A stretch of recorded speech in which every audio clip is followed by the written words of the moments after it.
ირაკლი დაჩიბერაია, რომელმაც საზოგადოებას თავი პარლამენტში სექსისტური რეპლიკებითა და ხმაურიანი კონფლიქტებით დაამახსოვრა, მოკლე დროში მესამედ დაწინაურდა. ამჯერად ბერაიას ქვეყნის შემოსავლები ჩააბარეს და ფინანსთა სამინისტროს შემოსავლების სამსახურის უფროსის თანამდებობაზე დანიშნეს.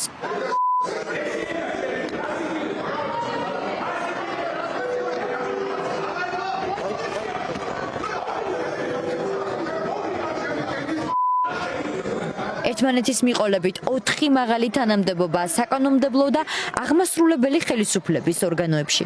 ჯერ კიდევ 2 თვის წინ, აპრილში, ირაკლი ბერაია ფინანსთა სამინისტროს საგამოძიებო სამსახურის უფროსის თანამდებობაზე დანიშნეს. იქამდე კი იუსტიციის მინისტრის მოადგილის პოსტს იკავებდა.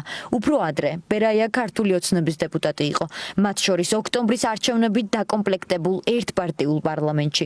მის სადეპუტატო კარიერაში რუსული კანონის მხარდაჭერა და ეგრეთ წოდებულ აჯანყებულ დეპუტატებთან ერთად არჩევნების პროპორციული წესის ჩაგდებაც შედის. 84 მომხრე, 4 წინააღმდეგი კანონი მიღებულია.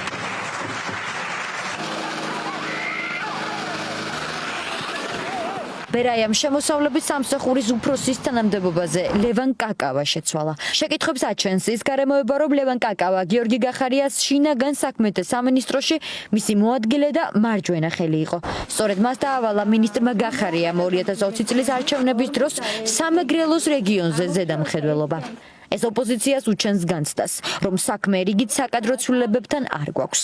არამედ ეს არის პოლიტიკური გადაწყვეტილება და რომ ივანიშვილი უწყებებს მისივე ყოფილი პრემიერისა და ამჟამინდელი კონკურენტის გიორგი გახარიას კადრების განწმენდს.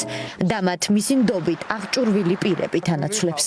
გახარიას კადრი თუ იყო ეგრეთ ვფიქრობდნენ, აქამდე შეეძლოთ რომ მოეშორებინათ. ჩანაცვლებები უბრალოდ სახელების ცვლილებაა და მეტი არაფერი. ბერაიას ისტორია ყველაზე კარგად ალბათ ჩანდა, პარლამენტში ივანიშვილმა დაინიცირა არჩევნებთან დაკავშირებული ინიციატივა და მაშინ დაჩბერაია იყო ერთ-ერთი ვინც ივანიშვილის ინიციატივა თითქოს ჩააგდო. მაშინ გამოჩნდა როგორი ტიპის თამაშის მონაწილე იყო თავად ეს მაგონებს წინა სისტემის დროს, როდესაც ადამიანებს სწრაფად უცვლიდნენ ისე თანამდებობას, რომ კომპეტენციას არ ეკითხებოდნენ. ცვლილებები პირდაპირ დაკავშირებულია იმასთან, რომ ყობახიძე ცდილობს საკუთარი კადრებით ჩაანაცვლოს ყველა ის კადრი, ვინც ეიჭება, იმიტომ რომ მანამდე ვინც იკავებდა შემოსავლების სამსახურის უფროს კაკავა ის არ ითვლებოდა ყობახიძის კადრად, მიუხედავად იმისა, რომ მასზე ბარა არჩევნებში და განსაკუთრებით გამოირჩეოდა არჩევნების მიტაცების პროცესში ქართული ოცნების სასარგებლო მუშაობით. ბერაიამ სკოლა ისე დაამთავრა და სამეგრელოში ეს ყველა მიცის, რომ რამდენჯერმე კლასში ჩარჩა და რამდენჯერმე მას მოუწია ხელახლა გადაბარება. ანუ ადამიანი, რომელსაც 10-მდე დათვლა უჭირდა და 10 შემდეგ ციფრებს უცნობდა, შემოსავლების სამსახურის უფროსად დანიშნეს. რადამსახურებებისთვის დანიშნეს ირაკლი ბერაია ქვეყნის ფინანსთა სამინისტროს შემოსავლების სამსახურის შეფად. განსხვავებული შეფასებები აქვთ ქართულ ოცნებაში. მიიჩნევენ, რომ ბერაიამ კარიერული გზა ქართულ ბანკის შიკრიკობიდან შემოსავლების სამსახურის უფროსობამდე ღირსეულად გაიარა.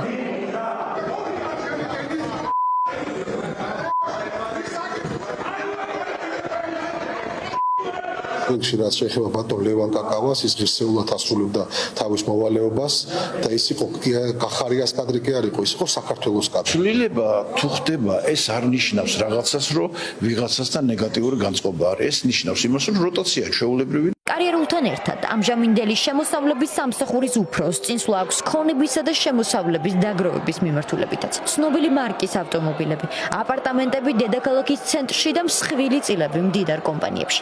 შემოსავლების სამსახურის ახალ შეფს 33.3%-იანი წილი აქვს შპს პროექტების მართვის კომპანიაში, 33.5% შპს PMK 2013-ში, ხოლო 50%-იანი წილი შპს PMK უძრავ ქონებაში.